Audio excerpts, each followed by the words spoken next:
Assalamualaikum warahmatullahi wabarakatuh. Bismillahirrahmanirrahim. Alhamdulillahi rabbil alamin. Wassalatu wassalamu ala asyrafil anbiya'i wal mursalin wa ala alihi wa sahbihi wa man tabi'ahum bi ihsanin ila yaumiddin. Amma ba'd. Alhamdulillah, syukur hadrat Allah Subhanahu wa taala. Takdir Allah yang sejak azali, Allah Ta'ala zahirkan, Allah Ta'ala jadikan kita bersama-sama sambung belajar ataupun ulang kaji ilmu tauhid khasnya dan ilmu agama yang lain ahliah. Seperti biasa, kita mulakan dengan selawat Ibrahimiyah. Kita baca sama-sama.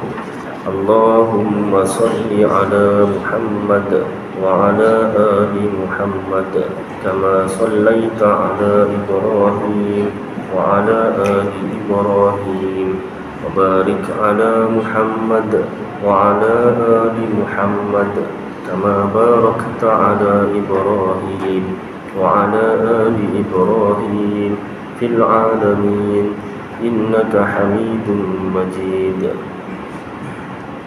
Alhamdulillah, yang berusaha Tuan Pengerusi Masjid Kampung Pokok Baru yang dihormati Tuan Timbalan Pengerusi Masjid Warisan AJK Masjid yang dikasihi Tuan-Tuan Imam, Tuan-Tuan Bilal, Muslimin Muslimat yang dirahmati Allah Subhanahu wa taala.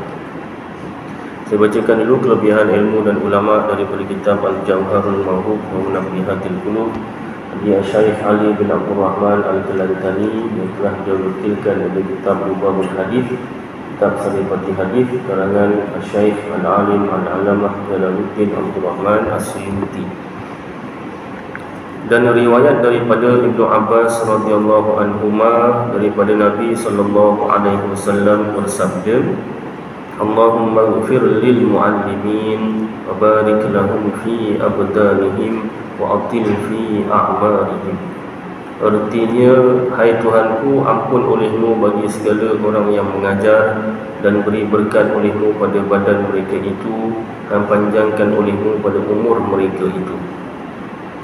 Dan daripada Umamah daripada Nabi sallallahu alaihi wasallam bersabda, ikram mafhumnya, bahawasanya Allah Ta'ala dan malaikat dan ahli langit dan ahli bumi dan ikan di laut menselawat mereka itu, yakni minta ampun mereka itu atas orang yang mengajar akan manusia dengan kebajikan. Dan daripada Anas radhiyallahu anhu daripada Nabi sallallahu alaihi wasallam, ikram mafhumnya, barang siapa kasih bahawa menilik kepada kemerdekaan Allah Ta'ala daripada api neraka, maka tilik olehmu pada orang yang belajar ilmu. Maka demi Tuhan diri Muhammad dengan tangan, yakni kudratnya, tiada daripada orang yang belajar ilmu yang pergi datang kepada pintu orang alim melainkan di surat ditulis Allah baginya dengan tiap-tiap langkah ibadat setahun, dan diperbuat baginya dengan tiap-tiap langkah itu mahligai di dalam syurga, dan berjalan ia di atas bumi dan bumi minta ampun baginya. Dan riwayat daripada Abdullah ibnu Mas'ud radhiyallahu anhu sabda Nabi sallallahu alaihi wasallam, ikram mafhumnya, barang siapa belajar satu bab daripada ilmu yang dapat manfaat dengan dia pada akhiratnya dan pada dunianya, nescaya terlebih baik baginya daripada umur dunia 7,000 tahun, puasa pada siang harinya dan sembahyang pada malamnya, lagi makbul diterima amalnya, tiada mardud, yakni tiada ditolak.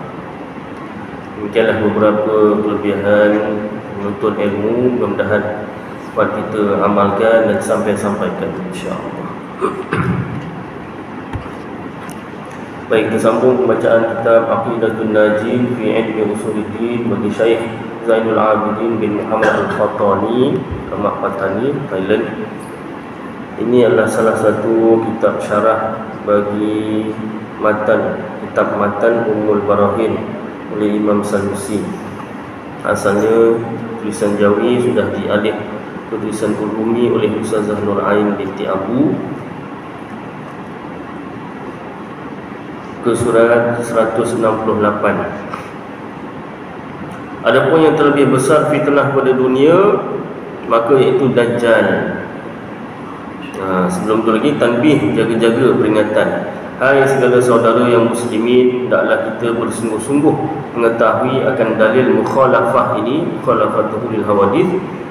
Kena tahu dalilnya. Kenapa? Kerana dengan dialah boleh menolakkan sebesar-besar fitnah dunia dan fitnah akhirat dan segala syubhat, kesamaran yang didatangkan oleh orang yang sesat dan bagai-bagai adlalnya, dalil-dalilnya yang dinamai akan mereka itu dajjal kecil. Adapun yang terlebih besar fitnah pada dunia, maka iaitu Dajjal, kerana ia mendakwakan ketuhanan. Maka ialah seorang yang muda, yang tiada janggutnya dan ada baginya misai dan buta matanya sebelah. Kata setengah ulama mata kiri, dan kata setengah tiada tertentu mata yang kiri yang buta itu, kerana berganti-ganti yang buta itu. Pada satu waktu buta pada pihak kiri, dan pada satu waktu yang lain buta pihak kanan. Maka matanya itu sangat timbul bijinya seperti buah inab, yakni anggur.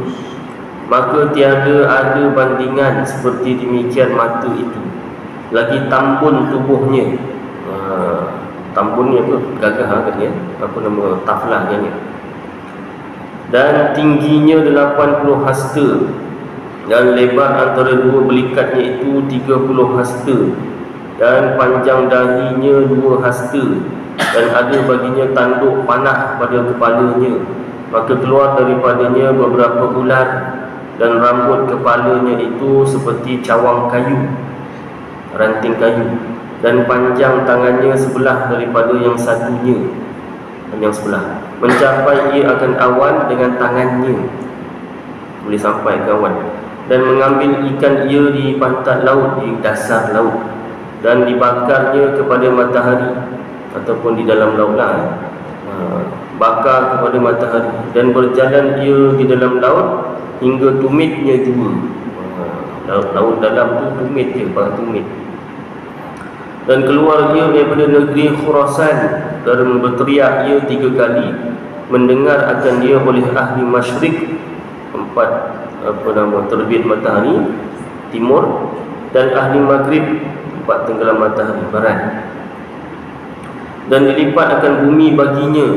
Dilipat bumi itu macam mana? Yang ini disingkatkan bumi itu baginya, hingga beberapa jauh sekalipun dapat dia berjalan dengan 1 saat umpamanya.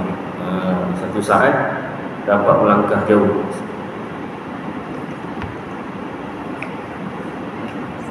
Dan ada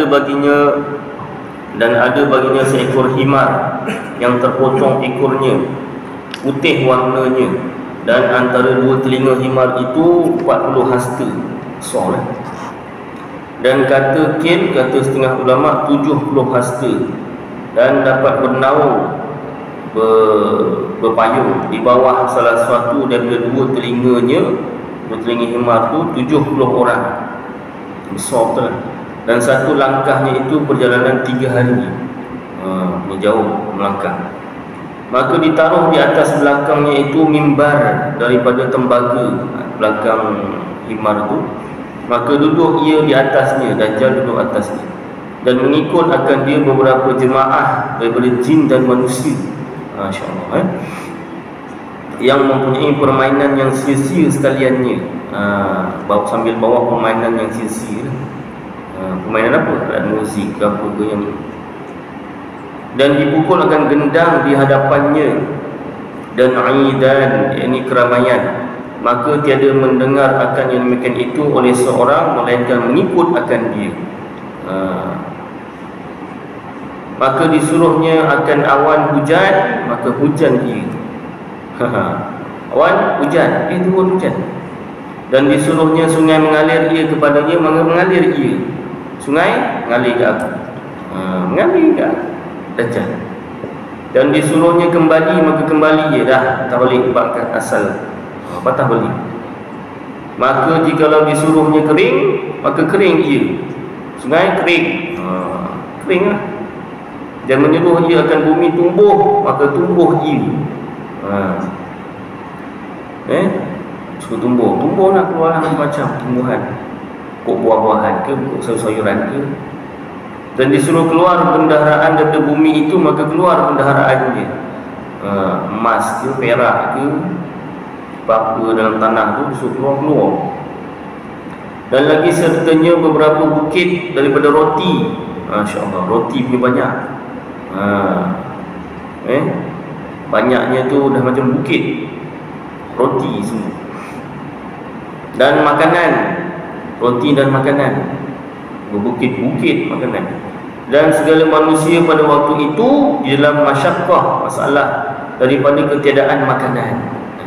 Masa tu manusia susah nak dapat makanan. Dajjal bawa berbukit-bukit roti dan makanan. Melainkan orang yang mengikut akan dia, yang ikut Dajjal tak ada masalah makanan. Dan sertanya syurga dan neraka. Dajjal ada syurga dan neraka. Maka keduanya itu rupa-rupaan dua. Itu cuma bayangan. Maksudnya memang nampaklah, tapi itu bukan syurga dan neraka yang sebenarnya. Bukan syurga dan neraka yang sebenar yang Allah Ta'ala jadikan. Nampak dengan mata kasar macam syurga, macam neraka, tapi sebenarnya bukan. Kerana api neraka itu sungai air tawar lagi sejuk. Sebab dia punya api neraka yang Dajjal bawa ni sungai air tawar lagi sejuk. Nampak macam neraka, rupanya tak. Nampak macam syurga, rupanya bukan. Dan mendakwa ia akan ketuhanan. Dajjal mengaku Tuhan dan menyeru ia akan manusia kepada beriman dengan dia. Dia disuruh, dipaksa manusia beriman dengan dia. Dan sertanya dua malaikat dengan dia ni, dengan si Dajjal ni ada dua malaikat. Salah seorang pada pihak kanan dan yang satu lagi pihak kirinya. Macam Rakib Atid lah. Menyerupa oleh keduanya dengan dua nabi. Tapi malaikat ni menyerupai dua nabi.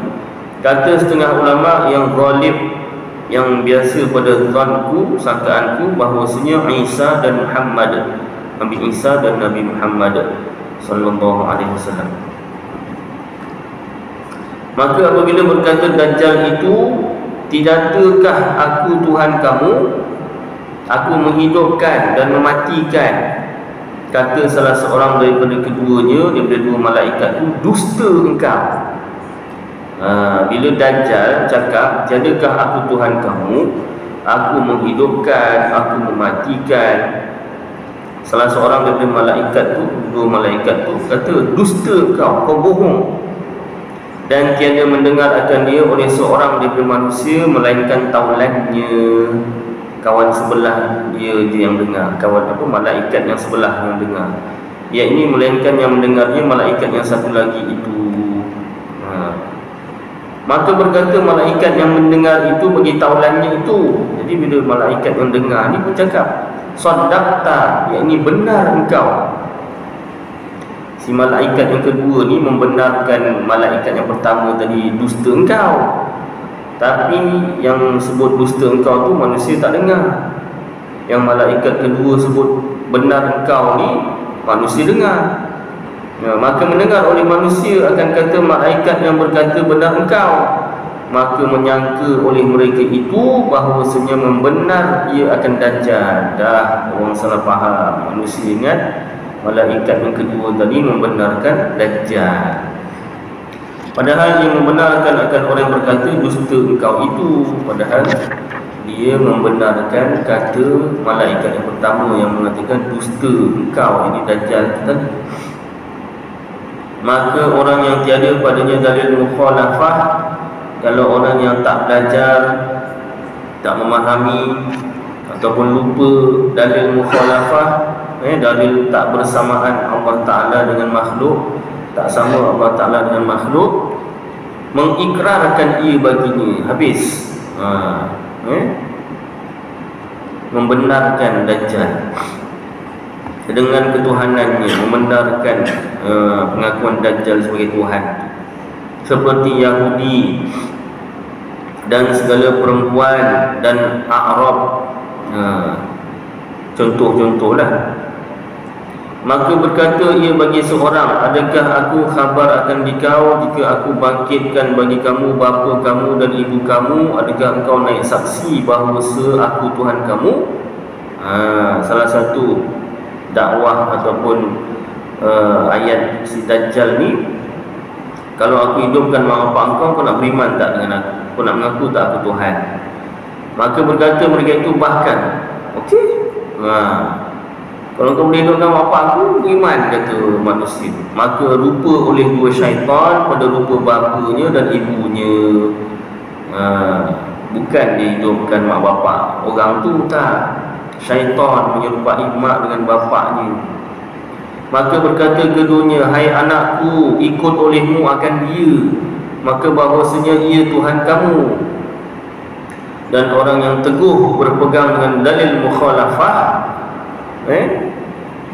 dalil mukhalafatul hawadis, dalil tak bersamaan Allah dengan makhluk, ingkar ia akan ketuhanannya, tolak. Macam mana Tuhan boleh ada mata buta pula tu? Ada tangan, ada kaki, ada anggota badan. Boleh dilihat tak tu, boleh nampak. Apa nama ni, dengan mata, boleh dilihat dengan mata. Dengan mata semata-mata, dekat depan, bukan belakang, ada arah lah, mengambil ruang dan tempat. Yang berpegang dengan mukhalafah, ingkar ia akan ketuhanannya. Ini bukan Tuhan ni, kerana bahawasanya ia jisim, objek, yang berlaku atasnya oleh barang yang berlaku atas segala jisim, sama macam objek manusia, makhluk lah. Seperti lemah, dia lemah pasal mata buta pula tu, kerana bahawasanya lemah ia pada akhir pekerjaannya, yang ini tiada dapat daripada menzahirkan sesuatu yang mencarikan bagi adat, dan dibunuh akan dia oleh Nabi Isa anak Maryam alaihi salam, dan lagi buta matanya sebelah. Maka kerana inilah sabda Nabi SAW, ya ibadallah ithbutu fa innahu sa'asifuhu, ay ad-dajjala lakum sifatan lam yasifha iyyahu nabiyyun qabli, fayaqulu ana nabiyyun wa annahu la nabiyya ba'di, thumma yathni fayaqulu ana rabbukum walan tarau rabbakum hatta tamutu, wa innahu a'war wa inna rabbakum laisa bi'awar, wa innahu maktubun baina ainaihi kafirun yaqra'uhu kullu mu'minin katibun wa ghairu katibin. Al-hadis. Artinya lebih kurang, hai hamba Allah, tetapkan oleh kamu, yakni atas agama kamu yang sebenar, maka bahawasanya lagi akan aku sifatkan dia, artinya akan Dajjal bagi kamu, akan sebagai sifat yang tiada mensifatkan akan dia oleh seorang Nabi yang dahulu daripada aku.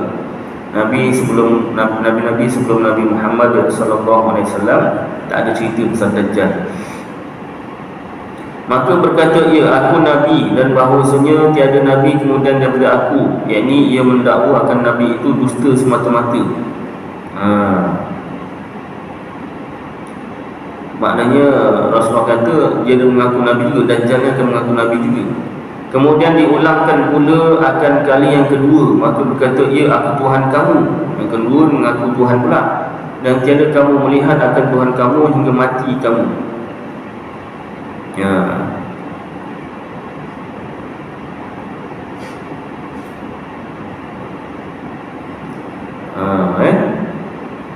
Jadi Dajjal ni mengaku Tuhan. Rasulullah pesan kita tak akan melihat Tuhan melainkan kita dah meninggal dunia. Masih hidup tak akan melihat Allah Ta'ala. Dan bahawasanya ia buta sebelah, Tuhan kamu tiada buta. Dajjal ni buta sebelah. Tuhan tak buta. dan bahawasanya disuratkan antara dua matanya itu kafir. Antara dua mata tengah-tengah tu ada tulis kafir, dan artinya antara dua mata itu pada dahinya dibacakan dia tiap-tiap mukmin yang menyurat, yang menulis dan yang tiada menyurat, hingga akhir hadis. Panjang lagi lah hadis ni. Kata Syekh Suhaimi, bermula orang yang alim pada zaman itu sedikit, orang yang pandai ilmu agama pada zaman itu sedikit. Maka kerana inilah datang warid, datang hadis, daripada hadis tiada lepas dari fitnah Dajjal itu melainkan 12,000 lelaki dan 7,000 perempuan. Ada hadis yang selamat daripada Dajjal, tiada lepas, tuan. Tiada lepas daripada fitnah Dajjal melainkan ajalah yang selamat lah. Tiada lepas daripada fitnah Dajjal melainkan yang selamat. Berapa orang? 12,000 lelaki dan 7,000 perempuan. Malaysia ada 30 juta. Yang ini seluruh dunia ni 12,000 lelaki, 7,000 perempuan. Perempuan lagi sikit, perempuan memang lagi sikit, tapi lelaki pun sikit. Tengok perempuan sikit, pasal sibukkan perempuan sikit daripada lelaki. Ya, memang perempuan lebih sikit, tapi lelaki tu pun 12,000. Ya Allah, ya Rabbil Alamin. Daripada seluruh dunia, populasi manusia seluruh dunia yang selamat 12,000 lelaki, 7,000 perempuan. Jangan pula tanya, Ustaz, unsa belah mana yang lelaki perempuan? Tak tahu. Tak tahu, Baik, jadi itu sebab antara doa yang dianjurkan, doa terlepas daripada fitnah Dajjal. Dalam kitab Minhajul Menuntut ada doa sebelum beri salam, selepas tahiyat akhir ada doa sunat dibacakan doa. Jadi apa nama ni, salah satu doanya tu ayatnya minta lindung daripada fitnah Dajjal. Dan ada pun fitnah yang terlebih besar pada akhirat. Habislah cerita tentang Dajjal. Itu secara ringkas lah. Dan ada pun fitnah yang terlebih besar pada akhirat, maka iaitu bahawasanya Allah Ta'ala menghimpunkan sekalian manusia pada hari kiamat. Baik, jadi macam-macam persediaan yang perlu dibuat untuk menghadapi Dajjal. Yang pertama, kalau boleh kita doa kita dihindarkanlah daripada hidup pada zaman Dajjal. Andai kata panjang juga umur, itu pegangan kita dalil mukhalafatu lil hawadith. Kena pegang. Baik, dan ada pun fitnah yang terlebih besar pada akhirat, maka iaitu bahawasanya Allah Ta'ala menghimpunkan sekalian manusia pada hari kiamat. Maka firman-Nya, barang siapa ada ia menyembah akan suatu, maka hendaklah mengikut ia akan dia. Maksud kat dunia kalau ada sembah selain Allah Ta'ala, ikutlah. Maka mengikut orang yang ada ia menyembah matahari. Yang sembah matahari, mengikutlah akan matahari. Dan yang menyembah bulan, mengikut akan bulan, ikutlah bulan. Dan yang menyembah berhala, maka mengikut ia akan berhala. Ke mana? Kepada neraka.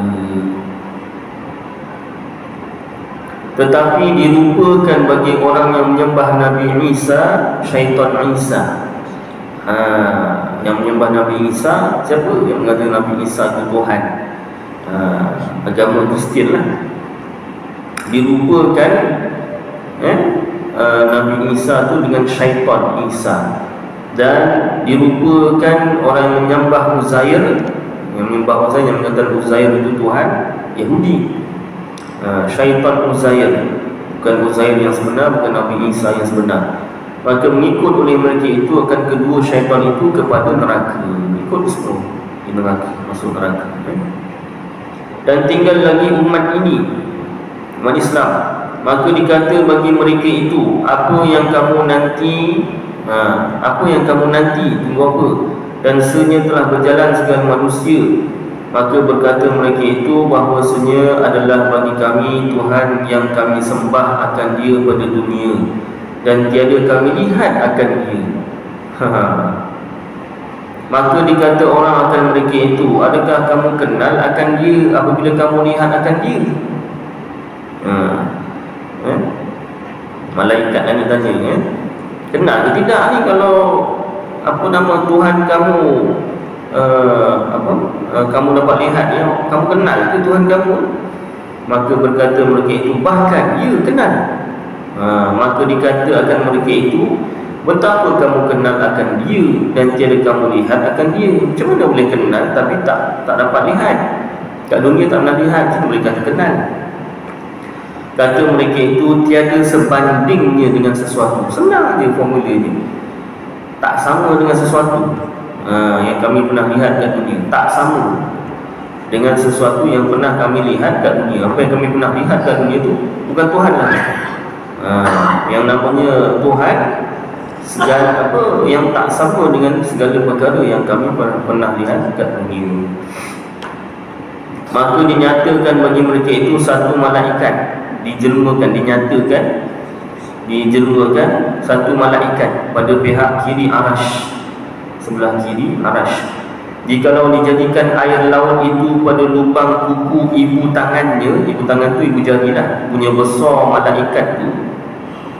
Kalau air laut, sebanyak-banyak air laut kat dunia ni 7 lautan ada 7 kalau silap belajar geografi kemarin, kalau tak silap lah. Disemak balik geografi. Lautan Pasifik, lautan apa Hindi, macam lautan kan. Diletak pada lubang kuku ibu tangannya, ibu jari. Ibu jari ni kan lubang ni kecil, jadi kalau kita punya ibu jari lah kan. Malaikat tu punya kuku ibu jari tu tiada limpah dia, punya besar lah. Nak cerita malaikat tu punya besar, tak tumpah air laut. Maka berkata, ya aku Tuhan kamu. Maka berkata mereka itu, berlindung kami dengan Allah daripada kamu, tiada kami sekutukan dengan Tuhan kami suatu. Masya Allah. Apa jawab orang Islam yang belajar tauhid lah masa tu? Kami berlindung dengan Allah daripada kamu, tiada kami sekutukan dengan Tuhan kami akan sesuatu. Maknanya kamu bukan Tuhan kami. Ya besar macam mana pun, kau bukan Tuhan kami. Pasal apa? Masih boleh nampak, masih boleh dilihat. Maksudnya boleh dilihat apa ni? Ada jisim, ada badan. Maka hampir-hampirlah orang yang taklid itu, taklidnya apa? Dia belajar, tak belajar dalil, dia belajar sifat Allah, tak belajar dalilnya, mengikut je lah. Mengikut je. Dalil nakli, Quran hadis, dan dalil akli dia tak belajar, itu namanya orang taklid. Taklid buta, mengikut je. Betul gurunya betul lah, salah gurunya salah lah. Maka hampir-hampirlah orang yang taklid itu bahawa berpaling iktikadnya. Orang yang tak belajar dalil sifat-sifat Allah ini hampir nak menyembah malaikat tadi. Maka nyata pula bagi mereka itu satu malaikat, jelma pula satu lagi malaikat yang lain pula, dengan suruh Allah Ta'ala, dengan perintah Allah Ta'ala, pada pihak kanan arash. Jikalau dijadikan air laut yang 14 itu, double pula jadi 14 pada lubang kuku ibu tangannya, lagi besar lah, double lah, tiada limpah, tak tumpah. Maka berkata ia akan mereka itu, akulah Tuhan kamu. Maka berkata mereka itu, berlindung kami dengan Allah daripada kamu. Tak tergugat gitu.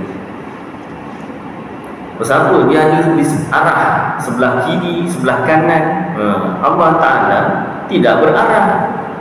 Tak sahaja makhluk ini masih ada arah di sebelah kiri arash, sebelah kanan arash. Dia besar macam mana sekalipun, kan kita sebut Allahu Akbar, Allah Maha Besar. Ia besar tu bukan saiz. Kalau orang yang berfahaman Allahu Akbar, Allah Maha Besar tu saiz Allah tu besar, dah tertipu dah dengan malaikat, besarnya malaikat tadi tu. Kemudian maka tajalli Tuhan, nampaklah, kita nampaklah Allah Ta'ala, Tuhan nampak dengan seluruh tubuh, bukan di depan, bukan di belakang, tak berarah, tak sama dengan makhluk. Maka melihat oleh mereka itu akan Tuhan seperti barang yang ia iktikad. Melihat itu bukan melihat dengan mata saja, dengan seluruh tubuh. Dalam kitab-kitab Arab, kitab Tauhid yang lain, bila kaifiyatin, dengan tiada cara, seluruh tubuh melihat Allah Ta'ala, hatta bulu-bulu roma ni melihat Allah Ta'ala. Macam mana Ustaz bulu roma melihat Allah Ta'ala? Tak tahu. Dekat akhirat nanti baru tahu. Kita wajib percaya sahaja, jangan difikirkan. Tak terfikir akal kita, jangan difikir. Saya nak fikir juga, gila nanti. Ya Ustaz, kalau sebut haram difikir, dia masih fikir lagi. Haram difikir, mikir fikir. Kalau disebut jangan fikir, gila nanti. Oh ya ke? Tak nak, tak jadilah. Gila tak jadilah.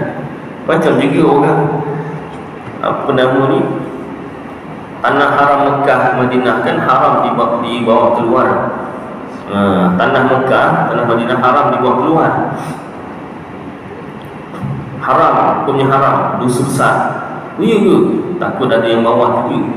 Jadi terpaksa cakap, siapa bawa keluar tanah Mekah Madinah, gila jadi. Ya, tak jadi. Pulang balik. Memang tak akan bawa je lah. Jadi kalau kata haram tu masih macam tak apa kuat. Sebab gila tu, baru takut dengan. Baik. Jadi Allah Ta'ala, melihat Allah Ta'ala, kita melihat Allah Ta'ala ke akhirat dengan tiada cara, dengan seluruh tubuh. Jangan difikirkan macam mana, wajib percaya saja. Nanti di akhirat baru tahu. Maka melihat oleh mereka itu akan Tuhan seperti barang yang ia iktikad, percaya, yakin daripada dunia itu. Maka sujud oleh mereka itu dan tinggal segala kafir, dan adalah belakang mereka itu seperti papan keras. Yang satu, tiap-tiap berkehendak sujud mereka itu gugur atas belakang, patah, tak boleh sujud. Maka firman Allah Ta'ala, hai hambaku, akulah Tuhan kamu. Allah Ta'ala berfirman itu pun bukan dengar dengan telinga. Firman Allah Ta'ala ni dekat akhirat ni adalah kita melihat Allah Ta'ala dengan seluruh tubuh. Kita dengar kata-kata Allah ni bukan dengar dengan telinga ni. Itu apa nama, sama dengan makhluk, ada gelombang suara bunyi bagai. Allah Ta'ala berfirman tu kita dengar macam mana, iaitu Allah Ta'ala singkap hijab, Allah Ta'ala angkatkan hadangan dinding. Kemudian fahamlah hati kita akan kata-kata Allah yang tak berhuruf, tak bersuara, tak ada mula, tak ada akhir. Itu cara kita mendengar firman Allah Ta'ala. Macam Nabi Musa AS mendengar Allah Ta'ala berkata-kata, bukannya mula-mula diam, lepas tu Allah Ta'ala bercakap, lepas tu Allah Ta'ala diam semula. Tidak. Iaitu Allah Ta'ala singkap hijab. Peristiwa itu kan terakam dalam Al-Quran kan. Jadi nak memahami Nabi Musa berkata-kata dengan Allah Ta'ala tu, rujuklah kitab tafsir, dan kitab Tauhid lah. Yang bahas panjang kitab Tauhid, dan kitab tafsir tak panjang sangat, pendek saja. Jadi makna Nabi Musa mendengar kata-kata Allah, iaitu Allah Ta'ala singkap hijab, Allah Ta'ala angkat halangan. Lalu fahamlah hati Nabi Musa akan kata-kata Allah yang tak berhuruf, tak bersuara, tiada mula, tiada akhir, tak berbahasa. Bahasa itu makhluk. Baik. Jadi begitu juga ke akhirat. Firman Allah Ta'ala, hai hambaku. Apa makna firman Allah Ta'ala tu? Hai hambaku, akulah Tuhan kamu, angkat oleh kamu akan kepala kamu. Itu kan ada mula, ada akhir, Ustaz. Ini kita baca terjemahan daripada kata-kata Allah yang tak ada mula, tak ada akhir, yang tak berhuruf, tak bersuara tu. Jadi maknanya itu tadi, maka sesungguhnya telah kami ganti tiap-tiap seorang lelaki kamu itu daripada Yahudi dan Nasara, Kristian, masuk ke dalam neraka, maka mengangkatkan oleh mereka itu akan kepala mereka itu, dan muka mereka itu terlebih sangat putihnya daripada embun. Embun bukan putih, jernih. Lagi lebih jernih daripada embun. Dan cemerlang cahayanya, dihitamkan segala muka orang kafir, dan berkata orang yang mukmin, kaulah Tuhan kami. Baru betul. Sebab tak sama dengan makhluk.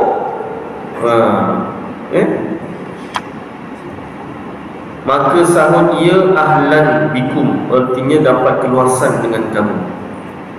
Maka diberi tiap-tiap seorang akan nurnya, cahayanya atas kadar amalnya. Ikut cahaya setiap orang tu ikut kadar amalnya lah. Amalnya banyak, kuatlah cahayanya. Dia punya apa nama belur dia tu kan, dia punya bau dia tu, ikutlah cahayanya kan. Terang, paras terang dia, malam dia tu ikut kadar amalnya. Dan kadar mengikut suruhnya, kadar mengikut perintahnya, perintah Allah. Dan dibentangkan tu sebab dalam kitab Al-Jawharul Mawhum ada cerita apa nama ni dekat akhirat, apa nama Allah Ta'ala suruh tuliskan dekat suratan amalnya sekian. Malaikat Raqib Atid tanya, ya Allah, dekat dunia dia tak ada buat ni semua ni. Allah Ta'ala kata, tulis. Dia ada niat dia ada. Dia pun tak buat, tapi niat dia dah ada kan. Jadi salah satu dalam kitab ini, ilmu tasawuf, dalam ilmu tasawuf ni dianjurkan untuk kita niat, ya Allah, aku nak buat segala kebaikan kalau aku mampu. Niat je. Takut Ustaz macam berjanji Allah Ta'ala. Jangan sebut janji, ya Allah aku berjanji. Jangan sebut janji. Itu dah kira nazar. Nazar tak tunaikan, dosa besar. Niat, niat, ya Allah, kalau dah aku ni mampu, aku nak buat segala kebaikan. Padahal apa nama ni kadang-kadang mampu pun tak buat. Na'udzubillah min dzalik lah. Jadi kalau niat saja tapi tak buat, tak ada dosa. Tapi kalau niat kemudian mampu buat, dapat pahala 10 kali ganda. Kemudian dah niat tak mampu sampai meninggal dunia, di akhirat dikira mampu, dikira buat. Dikira buat. Kan banyak kan, ya Allah aku nak ini, aku nak itu, kan banyak amalan yang baik tu banyak. Niat ya Allah aku nak buat segala kebaikan jika aku mampu. Baik kamu. Maka diberi tiap-tiap seorang akan nurnya, cahayanya atas kadar amalnya dan kadar mengikut suruhnya, perintahnya. Dan dibentangkan bagi mereka itu siratul mustaqim, jalan yang lurus di atas jahannam, di atas neraka jahannam. Jadi dalam kitab ini siratul mustaqim tu di atas, bawahnya neraka jahannam, depannya syurga lah. Maka adalah Nabi Mustafa dan segala umatnya pertama-tama orang yang lalu di atasnya. Yang mula-mula lalu siratul mustaqim tu Nabi Muhammad sallallahu alaihi wasallam serta segala umatnya. Baik.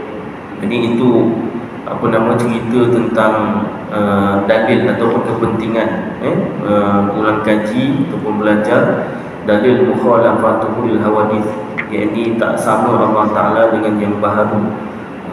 Memang dalam ayat Al-Quran ada banyak ayat-ayat Al-Quran yang menunjukkan seolah-olah Allah Ta'ala itu sama dengan makhluk. Seperti saya pernah bacakan dekat sini, iaitu tafsir Ibnu Katsir kan, terjemahan tafsir Ibnu Katsir, iaitu tentang apa nama Ar-Rahman 'alal 'arsy istawa. Allah Ta'ala yang bersifat Ar-Rahman, di atas arasy duduk bersemayam. Itu apa nama ni, ayat mutasyabihat, ayat yang samar-samar, ditafsirkan oleh para ulama Ahlus Sunnah Jamaah dengan dua jalan atau dua cara. Bukan itu je, ayat lain, wa yabqa wajhu rabbuka dzul jalali wal ikram, wa yabqa, dan kekallah wajah Tuhan kau. Ada ayat ataupun perkataan wajah Tuhan kau. wajah Allah. Lagi yadullahi fawqa aydihim, tangan Allah di atas tangan mereka. Yadullah, tangan Allah tu ada, kata ayat tu dalam Al-Quran. Lagi Allah Ta'ala jadikan Nabi Adam atas rupa ni, atas rupa Allah Ta'ala. Lagi hadis Allah Ta'ala turun 1/3 malam. Allah Ta'ala turun ke langit dunia 1/3 malam. Jadi banyak ayat Al-Quran dan banyak hadis ni, saya pun dah sebut banyak kali, tak perlu ulang lagi. Tuan-tuan sampaikan, dengar, hafal, sampaikan. Jadi ayat-ayat Al-Quran yang mutasyabihat ini seolah-olah Allah Ta'ala ni sama dengan makhluk. Bila kita rujuk kitab tafsir, penafsiran para ulama Ahlus Sunnah Jamaah ada dua cara. Pertama, tafwid. Tafwid ni iaitu menyerahkan makna sebenar kepada Allah, namun tetap berpegang bahawasanya Allah Ta'ala tak serupa dengan makhluk, iaitu dengan dalil walam yakul lahu kufuwan ahad, suratul Ikhlas. Dan juga laisa kamitslihi syai'un wa huwas samiul basir, suratul Syu'ara ayat 11 kata Islam. Jadi dua ayat muhkamat ni, ayat yang jelas ni, menafsirkan ayat-ayat mutasyabihat yang lain yang sama-sama. Itu penafsiran pertama, iaitu para sahabat radhiyallahu anhum ajma'in mengatakan, kami serah makna wajah Tuhan kau, makna Allah bersemayam di atas arasy, makna tangan Allah, makna Allah turun ke langit dunia 1/3 malam. Itu kami serah makna sebenar kepada Allah, tapi kami yakin Allah tak serupa dengan makhluk. Yang kedua dipanggil takwil. Takwil ni pindah makna yang sesuai. Sesuai itu bukan sesuai dengan hati perut ulama, tidak, iaitu sesuai dengan ayat Al-Quran yang lain. Itu ayat Al-Quran yang muhkamat tadi, walam yakul lahu kufuwan ahad, dan juga laisa kamitslihi syai'. Jadi makna yang sesuai apa? Kalau Allah bersemayam di atas arasy, Allah menguasai arasy. Kalau ayat wajhullah, wajah Allah, yakni zat Allah, diri Allah. Kalau yadullah, tangan Allah, yakni kudrat Allah, kuasa Allah. Kalau Allah turun ke langit dunia 1/3 malam, yakni malaikat Allah, malaikatlah, ataupun rahmat Allah yang turun. Dan juga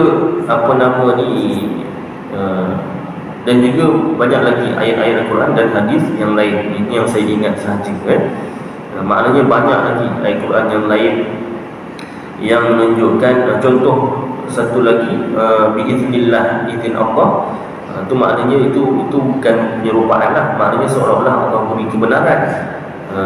Dalam kitab tafsir maknanya bi'ilmihi wa biqudratihi wa biiradatihi, dengan ilmu pengetahuan Allah, dengan kudrat Allah, dan dengan kehendak Allah. Bukanlah Allah beri kebenaran.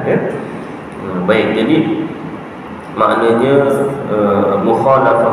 mukhalafatuhu lil hawadits ini sangat penting, dan banyak ayat Al-Quran yang seolah-olah menyatakan Allah Ta'ala itu sama dengan makhluk, yang sebenarnya tidak. Bukanlah kitab tauhid ini tidak bersamaan dengan Al-Quran. Tidak, bukanlah maknanya kitab tauhid ini lebih penting daripada Al-Quran, tidak. Tetapi kitab tauhid ini menerangkan lebih lanjut tentang penafsiran Al-Quran itu sendiri daripada kitab tafsir. Kitab tafsir tak panjang ataupun tidak sedetail inilah penerangannya dalam bab tauhid. Itu sebab belajar tauhid itu fardu ain, belajar tafsir itu fardu kifayah. Maknanya dari segi keutamaan, lebih utama belajar tauhid. Bukan tak boleh belajar tafsir, boleh, tapi tauhid dah belajar, ataupun tauhid belajar serentak dengan ilmu tafsir, barulah kena. Kalau tidak, belajar tafsir dulu, tauhid tak belajar, belajar tafsir dulu. Tafsir pula belajar bukan daripada kitab tafsir, kitab terjemah habis. Bahaya dekat situ. Sebab ada macam-macam ayat Al-Quran dan pembahagian ayat mutasyabihat, muhkamat itu pun para ulama yang membahagikan. Kalau kita baca terjemah, tak ada penerangan ni ayat muhkamat ke mutasyabihat ke, dan terjemah ini alih bahasa sahaja, daripada Arab ke bahasa Melayu. Dia tak dijelaskan sedetail atau terperinci seperti mana tafsir. Jadi hati-hati tuan-tuan tentang cara untuk memahami Al-Quran. Zaman sekarang banyak dipanggil tadabbur Al-Quran.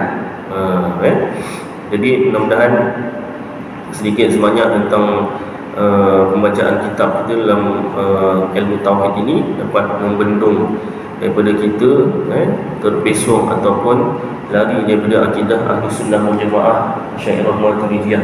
Sebab zaman sekarang terutamanya lah yang dah terbukti kan, ajaran Sihab tu contohnya yang paling dekat dengan kita kan, masyarakat di sini. Kenapa boleh sampai terikut ajaran sesat yang sangat sesat? Dia punya simple je ajarannya. Salah satunya tu Nabi sebagai Tuhan. Sedangkan kalau dia belajar sifat-sifat Rasul dalam ilmu tauhid, yang namanya Rasul tu harus boleh bersifat dengan sifat manusia. Macam mana boleh ada jadi Tuhan pula? Benda yang simple. Tapi mungkin yang pertama, ilmu tak ada, mungkin tak seragam lah satu, ataupun yang kedua, lupa. Yang ketiga, ada godaan lain, godaan kewangan ke, godaan perempuan ke, dan wanita ke kan. Itu semua dugaan-dugaan yang perlu kita hadapi. Jadi caranya macam mana, peranan kita. Itu sebab kita ulang kaji lagi dan lagi, dan kita sampaikan. Mudah-mudahan tak ada lagi berlaku ajaran sesat, insya-Allah. Mudah-mudahan apa yang kita baca dan dengar jadi manfaat bagi kita tuan-tuan, dapat kita amalkan dan sampaikan, insya-Allah. Qul qawli hadza wa astaghfirullahal azim li wa lakum wa lisa'iril muslimin wal muslimat wal mu'minina wal mu'minat astaghfiruh wa ya fawzal mustaghfirin wa ya najatat taibin. Wa sallallahu tabaraka wa ta'ala ala khairi khalqi sayyidina maulana Muhammad wa ala alihi wa sahbihi wa baraka wa sallam. Subhana rabbika rabbil izzati amma yasifun wa salamun ala al-mursalin walhamdulillahi rabbil alamin. Taqabbalallahu minkum.